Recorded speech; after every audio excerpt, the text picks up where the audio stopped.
Can you be a property developer without using any of your own money? Well, yes, you can.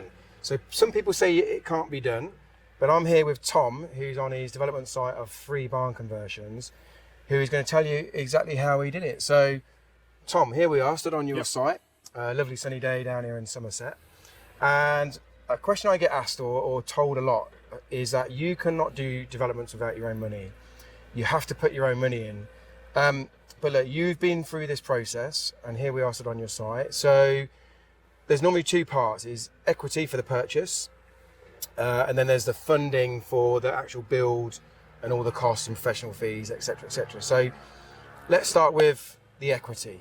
So normally you would put in all the equity for the purchase, or if you're using finance, you can get away with maybe around 50% of the purchase price. So how have you done it? Because you've not put any of your own money into this, and there's lots of fees to pay for architects, solicitors, etc. So how did you come about sort of saying, well, I'm going to do this, but I haven't got any money?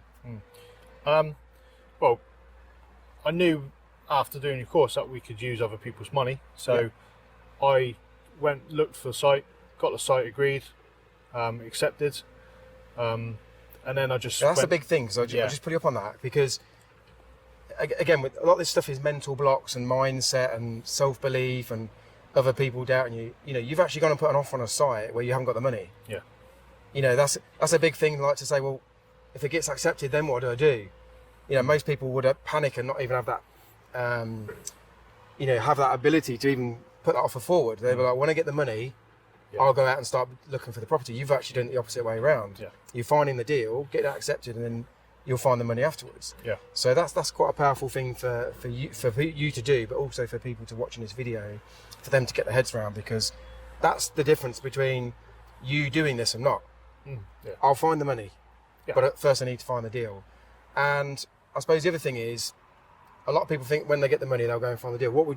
I always say look for both, but I do think it's easier to find the money once you've got a deal, because it's a bit more tangible to talk about. Yeah, because obviously, one, it forces you to push yourself to find it. Yes. And 2, you've got something to show your investor. So look, this is the project we're going to be doing. This is a scheme we're going for. This is the numbers. This is what profit we're making. This is how much we're spending, and this is what you could get return on your money. Or and security as well. Yeah. So Okay. So they can see the deal rather than us just saying, oh, if you invest, we'll find a deal, basically. So when you put your offer in and you get it accepted, did you have to show proof of funds, or? Yes. You did? Yeah. So now, obviously, most of them ask for proof of funds on the offer, making the offer. Luckily, working with yourself, you've assisted with that. Yeah, so a lot of the guys I work with, what I do is I prove funds, and I basically make out I'm their investor. That allows them to then take the deal off the table. Yep. It gives credibility for you, because you can stand in front of the agent and say, well, look, here's the cash, this is coming from my investor. And then that then gives you the time to go out and raise that money. Yeah. Okay, so deals took off the table, proof of funds is shown. Generally, you've got sort of, they think 8 weeks, but it's always going to take more like 12 to 16. Yeah. So in that time, then what was you doing to start looking for the money? Like, who did you go and see? Where did you go? I've done a lot of networking. Yeah. So a lot of events that you hosted and other things around the area. Yeah. Anything I could get to, go to, and social media as well. Just putting loads of stuff on socials. So I think one of the things you did was you posted in my Developing Homes Facebook community about the deal, and did you got some funding from that? Yeah, got a funding from that as well. Which I'll come to one of your events as well one day, and I met someone. Yeah, so sometimes we run a few free events around the country for property developing, people who want to get into it.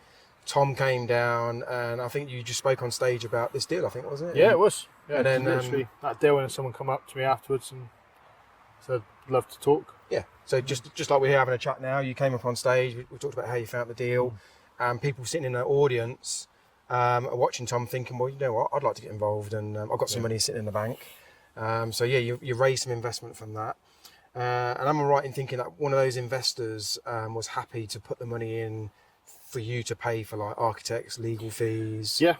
So I was completely honest with them. I said, look, your money, your investment will help us pay for deposit and pay for professional fees to get us over the line. They knew they weren't going to be the only investor. Okay, yeah. So full transparency, which I believe is the right way forward. We give them a security on the land as well. So you gave them security on the land. Yeah. So what was that? Just second charge? Third charge for them. Third charge. Because okay. obviously they were less. They weren't the highest investor. So they were second highest investor. So yeah, they had a charge, which made them feel safe. Okay, so like what Tom's talking about there is with development finance, they're always going to want a first charge. So basically a charge is a restriction, and when Tom comes to sell these properties, the senior lender gets paid back first, which puts in the biggest amount of money. Then you have a second charge, which means they get paid second, and a third charge, but you're not going to get paid till fourth, are you? So, from the investors, they know that you get paid last, and they're going to get paid before you. So that gives them the level of saying, well, look, he's got to get this job done, otherwise he doesn't get paid. So that's your risk, isn't it? As in, I've got to put my name on the line. I can't do all this work and not get paid for anything. So I'm going to make sure I deliver this project on time. And the sooner you do that, the sooner the investors get paid back. So it's in everyone's interest to do that. I think one of the good things you've also done is you've got a good team of people around you. So, yes, you've been on my training and I've been mentoring you and shown proof of funds, for example. But sorry to interrupt this video, but have you ever wondered how you can become a property developer? Well, in the comments is my exact 8-step blueprint to transform gardens into development sites like this and make life-changing money. Go check it out. Let's get back to the video. Put me aside, you've got a project manager that's been working with you. So again, that shows an investor that you've got someone who understands the figures, the timeline, the cost of materials, what process trades need to come in, sequence of things like utilities, etc. Good solicitor, good architect. You've got a really good architect as well. So having this team of people around you that you can present to your investors as well, shows you've got people that have got years of experience, and it's not just you on your own that's trying to figure out a planning system. And I think it's important to show a solid team to investors, so they know and trust the experience, because you can't have the amount of experience needed. No, and you can't be an expert in all those areas, can you? It's as simple as that. Utilising other people's experience, bringing them in, part of your team, just shows a good understanding of how a development needs to be run safely and on time, basically. I always think you've got to put yourself in the investor's shoes and say, well, look, why would I want to invest in this person? Okay, he's got a great power team around him. He's got a great solicitor who understands commercial contracts. He's got a good broker who can bring in the development finance and cross all the dots. He's got a good architect. He's got a good estate agent who's going to sell these properties, etc. So it just, for me, if I was an investor and I was looking to invest in someone, I'd be like, great, this person's got the whole team around him. He's got all this experience, can handhold him through the deal. Tom's just got to manage these people and sit in between and basically communicate with everyone. I think you just not need to be, sometimes, as you say, get out your own way. As in, like, yes, okay, you're capable of doing so much stuff, but you need to show that you've got other expertise around you and you can manage those expertise. 100%. Especially when it's your first deal. Okay, so, and also, one of the bigger challenges is raising the money, and I think if we break that down, probably one of the biggest challenges of actually raising that money is no track record as a developer. So how was that for you approaching people? Obviously a couple of people approached you from what they saw, but you haven't been there and done this to some degree. How was that for you, going to speak to people wanting to borrow money when you can't sit there and say, well, I've done this before? I think you just got to look at your history of what you've done. So I think, your background was being in the police. So again, for any investors, the trust is going to be there because you was in the police. Exactly. Just show that, obviously, what kind of person you are, and being honest, really. Not trying to say, look, this is my 5th, 10th development. It's not. And I think this is where a lot of people go wrong. People invest in people, and it doesn't take long for people to smell out the bullshitters or the desperation. Now, if you're really keen to do a development and you really need to borrow the money, obviously desperation is not the right word, but we can be a bit eager and we can be a bit sort of overcoming with our, how much we want the money, because there's obviously a lot riding on it. But again, I think people invest in people, and I just definitely think you just got to be yourself, and 100%. they won't necessarily come to you from day one and just say, well, here's the money. Well, our first investor didn't. They didn't. No. It was obviously that first initial talk was, great, let's have a talk and all this sort of stuff, and then it took a few weeks, and then we reconnected, and then okay, let's go for it. Yeah. So again, maybe several meetings. I mean, but now you're on site and you're working, and some of those investors who may have spoken to you at the beginning, who maybe did have a bit of doubt or something like that, possibly. Don't blame them. Or maybe wanted to see you do a deal first and then come in as a second investor. That said a lot. You did, yeah. So people want to say, well, when you've done one, come back and we'll talk. Especially with those who want to invest like small amounts. Yes. Because obviously it's normally their life savings, or very, like, when you're looking at bigger amounts, it's a little bit easier. Yeah. Because they're used to investing. Mm-hmm. So I've had a few people that want to invest sort of small chunks that want to see the first deal happening and want to see us on site and have some credibility. Yeah. I mean, once you've done this first deal, and you get it built on time, get them sold, pay everyone back. Yep. Those people are just going to want to reinvest with you because their money's going to go back into the bank and earn a lot less interest than what it is, what they're currently getting at the moment. So it's going to be a lot easier to attract investors. I think those ones that are sat on the sideline and said, well, look, when you've done something, Tom, we'll then come to work with you. So, raising money from those people should be a lot better. Yep. You've also got this stuff going on, which you're documenting on your Branch Flower Barnes Facebook page, so people can watch the journey and they can see the progress you're making, they can see the standard of the finish, the quality of the job that you're going to do. So this is all tangible evidence to back up that you can do what you say you're going to do to make you become more investable. But you've got to get the first deal done, and it's always going to be the hardest, it's always going to be the most challenging to raise money. This has took you a lot longer than what you expected through not anything that is your fault, but just the planning process and the legal process and developments in general. But you've stuck at it and you've never given up. And again, I think investors have seen that in you. Do you know what I mean? Because a lot of people would have just walked away and said, "There's plenty of times when it could have easily just walked away." But like I said, investors look at people and say, right, what are their traits? If this person's not going to give up and not take no for an answer and get it done, that says to me that they've got something about them. Do you know what I mean? Compared to someone who just gives up and walks away and goes back to doing their job and says, well, do you know what? It's hard work. No, that wasn't going to happen. Yeah. Okay, so you're raising the money. What do you think investors saw in you? Do you think it was that transparency and the trust? Do you think that's what they're looking for the most? Yeah, I think, and obviously maybe determination. Yeah. I was determined. I believed in the project as well. And you got to understand that, because you're passionate about the project, aren't you? Because like you say, massively. You can see the end project, what it's going to be like, and this is not just about developments. It's like, I want to turn these barns into three amazing places. Into what I would live in. Yeah. And this is a life-changing thing for me and my wife. So, do you think people saw that in you? I think so. Because I always think, like, when people give you a chance in life, it's almost like they were probably given a chance years ago, or they just put that trust in you and say, well, do you know what, I'd really like to help this person get on that first run.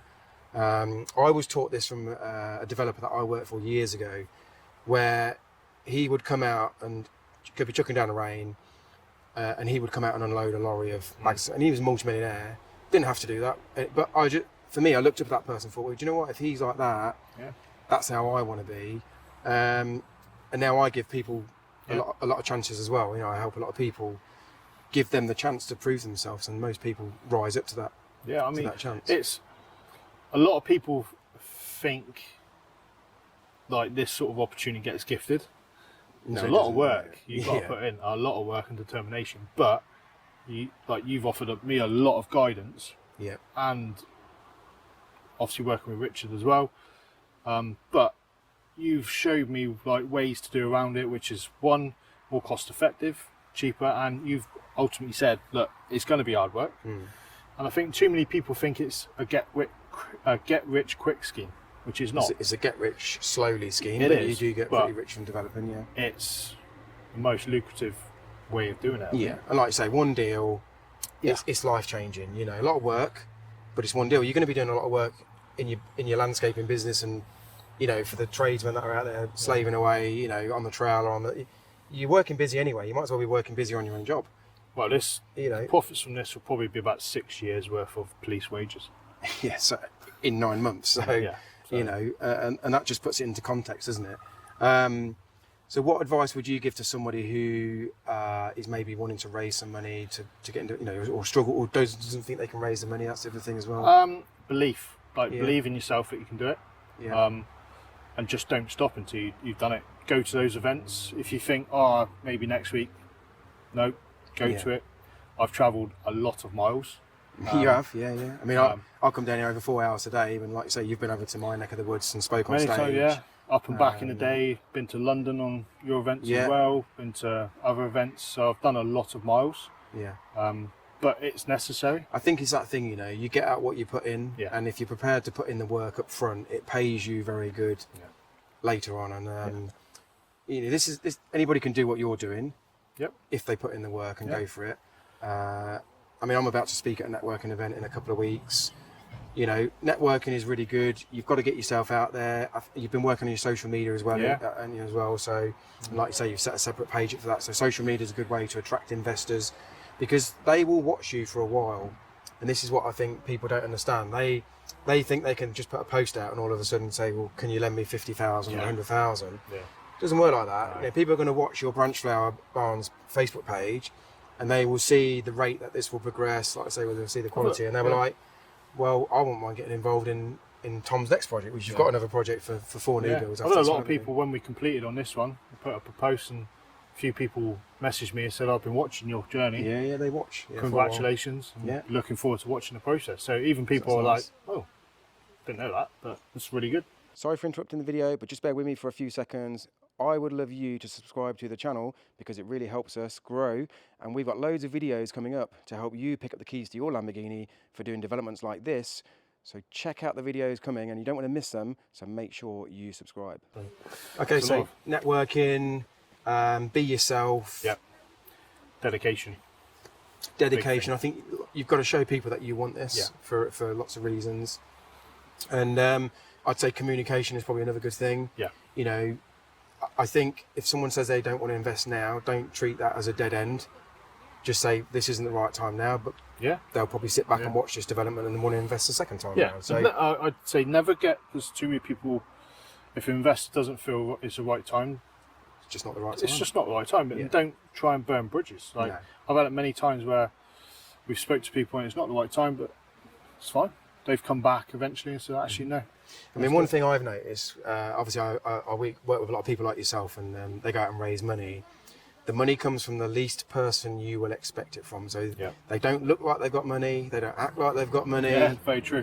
You know, and you could easily just walk away from them and go to someone where you think, well, he's loaded, and you know. But the money often comes from the people you least expect it, and the least likely. Like we're going to go out for a meal tonight, and you could just be talking to somebody at the bar, and that person could have money or know somebody with money, or they could have land. So you never know who you're talking to. Exactly. We've had it. I was speaking to a guy come and give a quote for plastering and contract, and he's potentially got some land he wants to chat to me about. Yeah. I mean, one of my guys, he's building 2 houses at the minute. You know, got 600 grand from his scaffolder. Yeah. I've got another guy who's got money from the scaffolder. So I've got Sean and Paul. You know, that all their free deals have been funded from their clients. They've been working around building extensions because, again, they've watched them, and when they told them they're starting to do developments, well, we'll invest in you because we've seen the quality of the work and how you've been with us, and definitely, you know, so lots of different ways to raise money. The other thing is you got your development finance to fund all the build and stuff like that. So again, you haven't had to find that money. Out of that, you can pay yourself a wage to manage the project, and obviously, if you do any work on the tools, you can get paid from that as well. But you know, I think for anybody watching this video who wants to get into developments or property development, it is possible to go and do this stuff without putting a penny of your own money in, if you want it bad and you know how to go and raise the money. And like I say, you're living proof of this. But it does come with a bit of hard work and a bit of persistence. Yeah. And if you don't give up, you know, you can make life-changing money from just one deal without using any of your own money. You're as a policeman doing some landscaping on the weekends. So again, even without the experience of new build, you've built this team of people and raised the money. So it can be done. If you want to get in touch with Tom, if you're looking to maybe be interested in investing in his next project, You're down in the Taunton, Somerset area. Somerset area. So you're always looking for more land, Yeah. more barns to convert with or without planning. We'll put Tom's details in the comments below. Me and Tom have been working together for a couple of years now. We're going to be working on something really exciting next year as we go into like a real high level mastermind and retreat. So this is where we now help Tom really scale up his business. So you're going to go like that next year with your landscaping business and this. So, but yeah, if you want to get in touch with Tom, he's a really great guy to work with. And like you say, because he was in the police, 100% trust. You're living proof that it can be done. Hard-working guy. Thank you. And yeah, we'll see you soon in the next video.